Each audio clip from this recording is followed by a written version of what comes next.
अध्यक्ष महोदय, अध्यक्ष महोदय, मैं आपका धन्यवाद देना चाहता हूँ। प्लीज अध्यक्ष महोदय,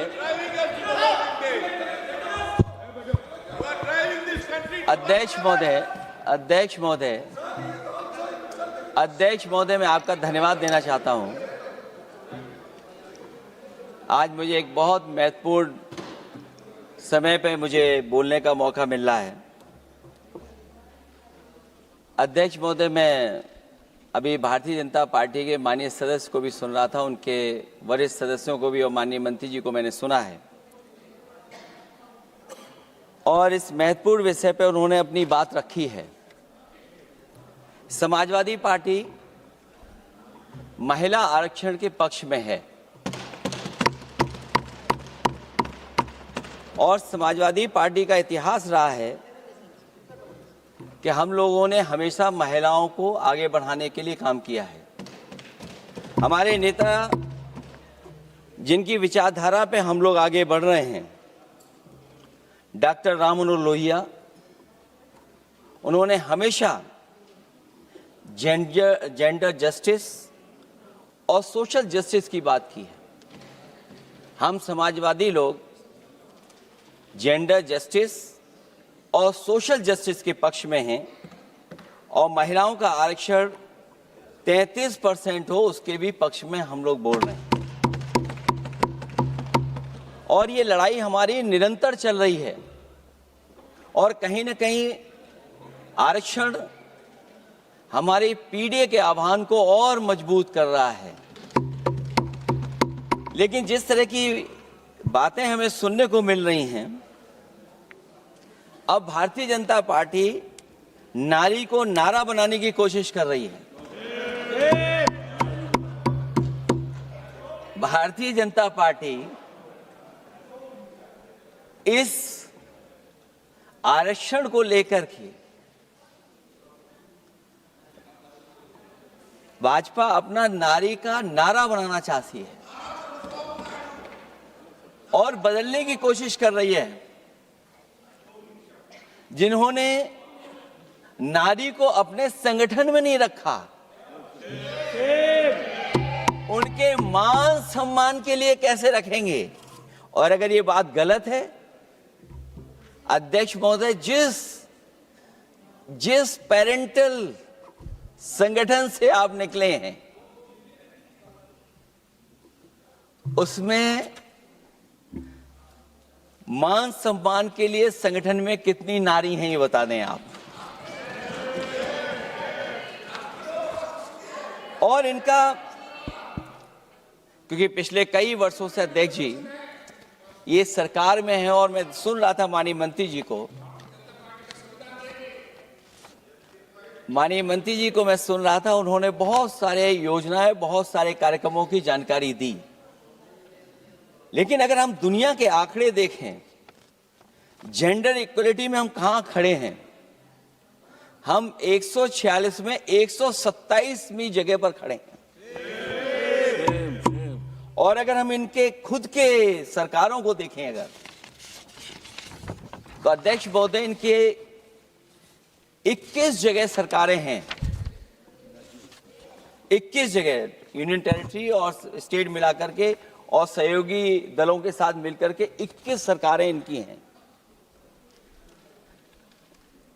भारतीय जनता पार्टी ये बताए कि उनके 21 स्टेट में जहां सरकारें उनके सहयोगी साथियों के साथ चल रही हैं, कितने मुख्यमंत्री इनके बने हुए हैं? कितनी महिला मुख्यमंत्री बनी हुई इनकी? जीरो। और जो दिल्ली की बनी हुई हैं, हालांकि वो चीफ मिनिस्टर हैं और वो भी महिला होने के नाते केवल नहीं, अधिकार कहां है? एक चीफ मिनिस्टर के जो अधिकार होते हैं, एक स्टेट के जो अधिकार होते हैं, क्या आपके दिल्ली की मुख्यमंत्री के पास वो अधिकार है? और फिर जो अभी तक जो सबसे बड़ी पार्टी है, जो सबसे बड़ी पार्टी अपने आप को कहते हैं, पूरे देश में जितने भी इनके विधायक चुने गए हैं, आप बताओ आपकी संख्या क्या है? 10% से ऊपर नहीं जा पा रहे हैं आप? क्या 10% से ऊपर हैं आप? और फिर लोकसभा की गिनती में अगर हम देखें तो लोकसभा की गिनती में कितने संख्या में आप हैं? इसलिए अध्यक्ष महोदय, जहां हम ये कहते हैं कि हम महिला आरक्षण के पक्ष में हैं, वहीं कुछ सवाल हमारे भी आपके लिए हैं। मैं उससे पहले याद दिलाना चाहता हूं कि कई बार लोग ये कहते हैं कि समाजवादी पार्टी विरोध करती है। अगर हम अपनी बात कहना चाहें तो डॉक्टर राममनोहर लोहिया, जिनकी विचारधारा पर हमारी समाजवादी पार्टी का आधार है, उनके द्वारा हमेशा महिलाओं को पुरुषों के बराबर की हिस्सेदारी हर क्षेत्र में देने की बात कही गई। और मैं उनको कोट करना चाहता हूं कि संस्कार का आरंभ महिला से होता है। यदि महिला जागृत है तो पूरा समाज जागृत हो जाता है। ये लोहिया ने हमारे जिस विचारधारा पे हम लोग चल रहे हैं वो हम आपको बताना चाहते हैं। जब तक महिलाएं राजनीति में नहीं आएंगी, सामाजिक क्रांति अधूरी रहेगी। लोहिया जी ने निरंतर महिलाओं की राजनीति में महत्वपूर्ण भूमिका पर बल दिया है और समाज में वास्तविक परिवर्तन उनके योगदान से ही आ पाएगा। इसलिए मैं याद दिलाना चाहता हूं अध्यक्ष महोदय, उत्तर प्रदेश में पंचायत में सबसे पहले आरक्षण महिलाओं के लिए लागू करने का काम समाजवादी पार्टी ने किया। तो जहां महिलाओं के पक्ष में है उनके आरक्षण के, वहीं हमारा सवाल यह भी है कि जल्दीबाजी क्यों है? आखिरकार महिला आरक्षण के नाम पर जल्दीबाजी क्यों है भाजपा के अंदर?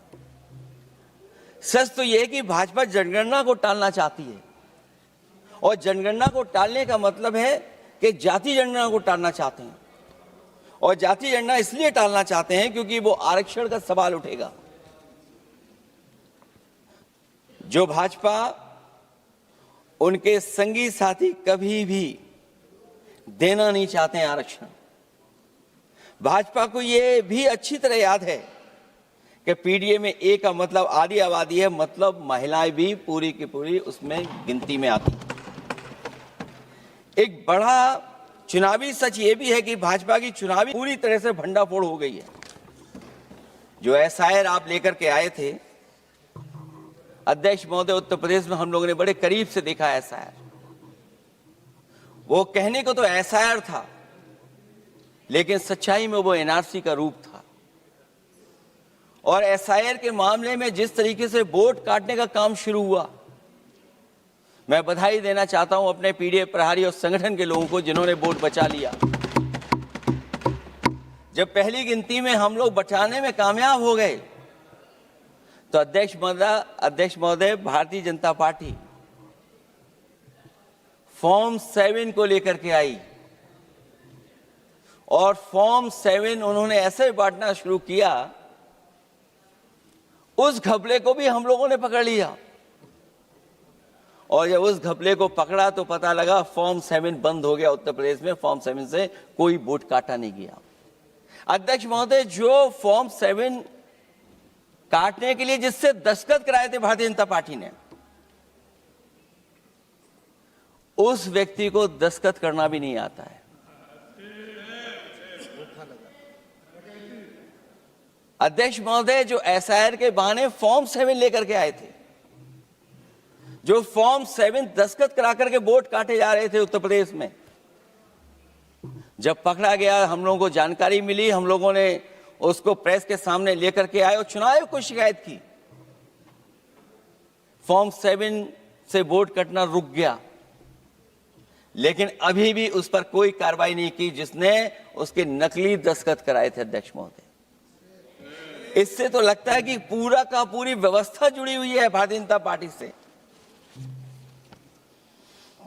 और धीरे धीरे जो भारतीय जनता पार्टी की सरकार चली है, हेरा फेरी हम लोग पकड़ लिए, भाजपा की कलई खुल गई और उसके समर्थक और वोटरों का आकाल पड़ने लगा।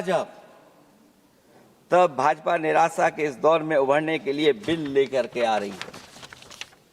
ये भारतीय जनता पार्टी का जो वोट कम हो रहा है, असली लक्ष्य अध्यक्ष महोदय वोट है, सत्ता में रहना है, इसलिए आरक्षण को लेकर के आए हैं। भाजपा की यही राजनीतिक चाल रहती है। जब पुराने लोग ये समझ जाते हैं कि भाजपा किसी की सगी नहीं है, तो हर बार भाजपा कुछ नए लोगों को अपने लुभाने जुमलों में फंसाती है। इस बार भाजपा महिलाओं को लेकर ये पुरानी चाल चल रही है, लेकिन सफल नहीं होगी, क्योंकि सबसे ज्यादा दुखी तो महिलाएं ही हैं।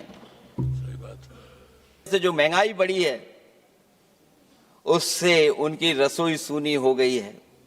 रही सही कसर सिलेंडर की, बेतहाशा बढ़ती कीमतों ने पूरा कर दिया है। ये अध्यक्ष महोदय मैं इसलिए कह रहा था कि माननीय मंत्री सिलेंडर की याद दिला रहे थे।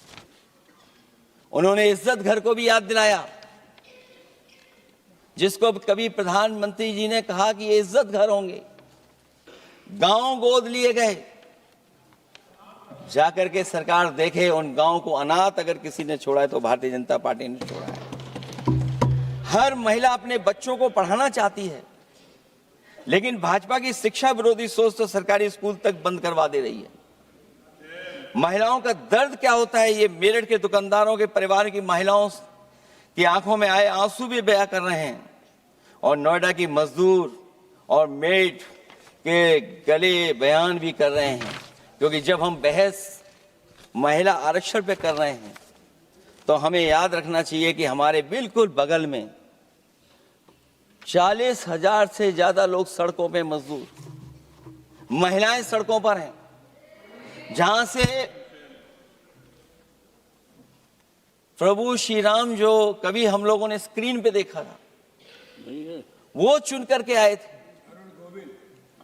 वहां पर महिलाएं धरने पर बैठी हैं, और अगर ये धरने पर इसलिए बैठी हैं क्योंकि उनको न्याय नहीं मिल रहा है, भारतीय जनता पार्टी की सरकार की वजह से उनके घर उजड़ रहे हैं, महिलाएं रो रो करके न्याय मांग रही हैं, तो मैं कहना चाहता हूं अध्यक्ष महोदय सरकार से कि अगर ये बिल इतना ही सही है तो इसे मेरठ नोएडा की पारिवारिक और कामगार महिलाओं के बीच बैठकर घोषित किया जाए कि उनके लिए इसमें क्या क्या होने जा रहा है। हम महिला आरक्षण के साथ हैं, पर उस भाजपाई चालबाजी के खिलाफ हैं जो एक साजिश के तहत की जा रही है। भाजपाई और उनके संगी साथी देश की सबसे बड़ी आबादी के वर्ग मतलब पिछड़े वर्ग की महिलाओं के बारे में चुप्पी साधे बैठे हैं। ये बात अध्यक्ष जी समझ में नहीं आ रहा है, क्योंकि जब हम लोग प्रधानमंत्री जी को सुनते थे तो वो ये कहते थे कि हम पिछड़े वर्ग से आते हैं, हम आप जैसे ही हैं, पिछड़े हैं। लेकिन जब आरक्षण की बात हो रही है तो पिछड़ों की संख्या इसमें कितनी है, हमें उम्मीद है कि सरकार इस पर जरूर बात अपनी रखेगी। ये संशोधन के नाम पर जो जल्दीबाजी दिखा रहे हैं, दरअसल उसके पीछे भाजपाइयों की मंशा है कि जनगणना न करनी पड़े, क्योंकि अगर जनगणना करनी पड़ेगी तो जातिवार आंकड़े भी देने पड़ेंगे और जातिवार आरक्षण भी। ये भाजपा का एक बहुत बड़ा षड्यंत्र है, जिसमें जनगणना आधारित परसीमन को नकार कर पिछड़ों का अधिकार लूटा जा रहा है। ये लोकतंत्र के खिलाफ खुफिया लोगों की गुप्त योजना है, जो अब तक स्वीकार नहीं, जब तक प्रक्रिया के साथ हम लोग स्वीकार कभी नहीं कर सकते, जब तक इसका लागू करने का तरीका ठीक ना हो। अगर पिछड़ों की आबादी कम से कम अगर हम गिन लें कि 70%, 80% से ज्यादा है, अध्यक्ष महोदय अगर हम उनको 66% मान लें, तो इनकी आबादी कम से कम पिछड़ों की 33% होगी, आधी आबादी की जनसंख्या, जिनके हक की बात तो है ही नहीं इसके अंदर। इसका मतलब यह हुआ कि पिछड़े वर्ग की 33% महिलाएं, उनको हक देना नहीं चाहते ये लोग, हक उनका छीनना चाहते हैं। और फिर जो डिलिमिटेशन का साथ साथ लेकर के आए हैं, ये डिलिमिटेशन क्या है अध्यक्ष महोदय? ये डिलिमिटेशन है कि इलेक्टोरल मैप को बदल दें। हमारे पूर्व में कांग्रेस के सदस्य ने ठीक कहा है कि जब डिलिमिटेशन की बारी आई तो इन्होंने पूरी रणनीति बना करके कि किस तरीके से लोकसभाओं के क्षेत्र बनाए जाएं, क्षेत्र कैसे बने जिससे कि उन्हीं को पॉलिटिकल लाभ मिले, वो हम लोगों ने आसाम में भी देखा और जम्मू कश्मीर में भी देखा है। इसलिए हम चाहते हैं कि पहले जनगणना हो और जनगणना जब आंकड़े सही आ जाएंगे अध्यक्ष महोदय, तब जाकर के डिलिमिटेशन ठीक होगा। और अगर आंकड़े ही ठीक नहीं हैं तो फिर आरक्षण कैसे ठीक होगा? क्योंकि आरक्षण का आधार ही हमारा जनसंख्या पर है।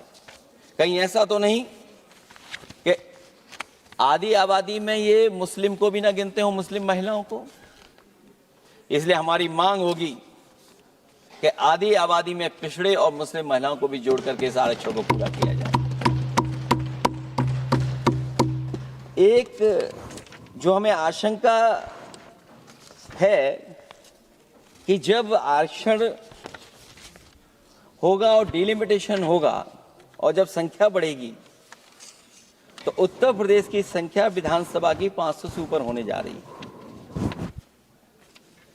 और अगर 500 से ज्यादा होने जा रही है तो उसमें सरकार क्या विचार कर रही है? कहीं कोई ऐसा षड्यंत्र तो नहीं है जो हम महिला आरक्षण के बहाने उस षड्यंत्र को छिपा करके आगे बढ़ रहे हों? क्योंकि उत्तर प्रदेश में 120 सीटें तो लोकसभा की होने जा रही हैं और विधानसभा की सीटें तो अगर 600 हो रही हैं, अगर 600 हो रही हैं तो कहीं ऐसा तो नहीं अध्यक्ष महोदय उसमें भी कोई साजिश षड्यंत्र हो? जो षड्यंत्र हम लोगों को समझ में नहीं आ रहा हो। और अगर षड्यंत्र रहेगा तो जैसे अयोध्या हारे आप, एक बार फिर उत्तर प्रदेश आप हार जाएंगे। और 33% सीटें कौन सी होंगी? आप अगर सीट रिजर्व कर देंगे, कॉन्स्टिट्यूंसी रिजर्व हो जाएगी, तो अध्यक्ष महोदय ये महिलाओं के बीच ही कंपटीशन करा देंगे। अगर कॉन्स्टिट्यूंसी रिजर्व होंगी तो अध्यक्ष महोदय महिलाओं के बीच ही कंपटीशन हो जाएगा। क्योंकि वो अध्यक्ष महोदय वो माननीय सदस्य कह रहे हैं कि वो तो होना चाहिए, वो सास बहू वाली तो हार गई हैं आपकी।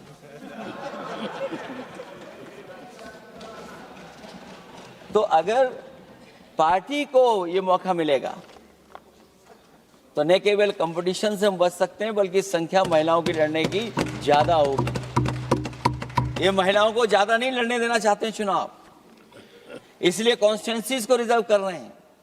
अध्यक्ष महोदय हमारा पक्ष है, हमारी मांग है कि ये जो लागू हो आरक्षण वो पार्टी को मौका मिले, पार्टी लड़ाए उनको, पार्टी संख्या तय करे। इसके साथ साथ जो रोटेशन वाला है इशू, स्वाभाविक है कि जब हम एक क्षेत्र से लड़ते हैं अध्यक्ष महोदय तो एक भावनात्मक अटैचमेंट बनता है वोटरों के बीच में। और अगर ये रोटेशन का मामला होगा तो अध्यक्ष महोदय कोई भी अपने क्षेत्र में बहुत ज्यादा भावनात्मक लगाव नहीं रखेगा क्षेत्र की जनता से। तो अगला क्षेत्र की सोचने लगेगा कि अगला क्षेत्र हमारा क्या होगा। इसलिए हम इसके भी खिलाफ है अध्यक्ष महोदय कि रोटेशन नहीं हो। हम रोटेशन की प्रणाली के खिलाफ हैं, इसके पक्ष में हम लोग नहीं हो सकते।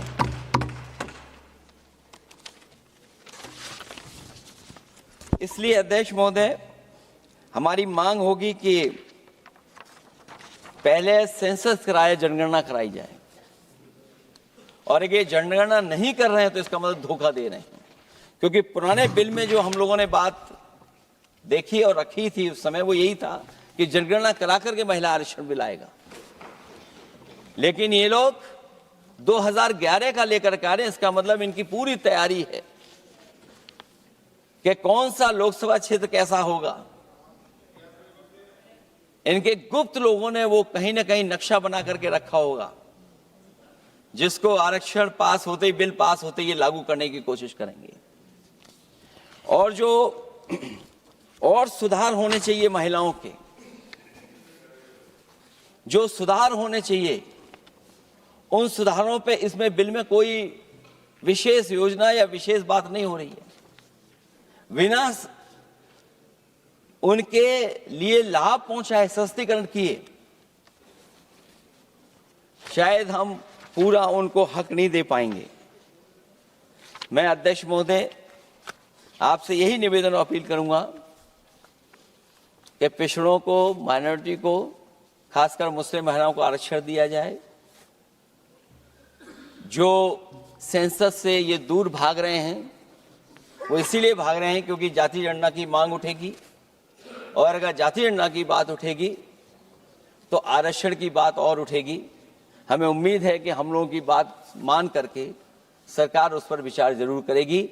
जब हम आरक्षण देना चाहते हैं तो बिना पिछड़ा, बिना मुसलमानों के शायद हमारा जो लक्ष्य है महिला आरक्षण का वो पूरा नहीं होगा। इन्हीं शब्दों के साथ आप सबका बहुत बहुत धन्यवाद।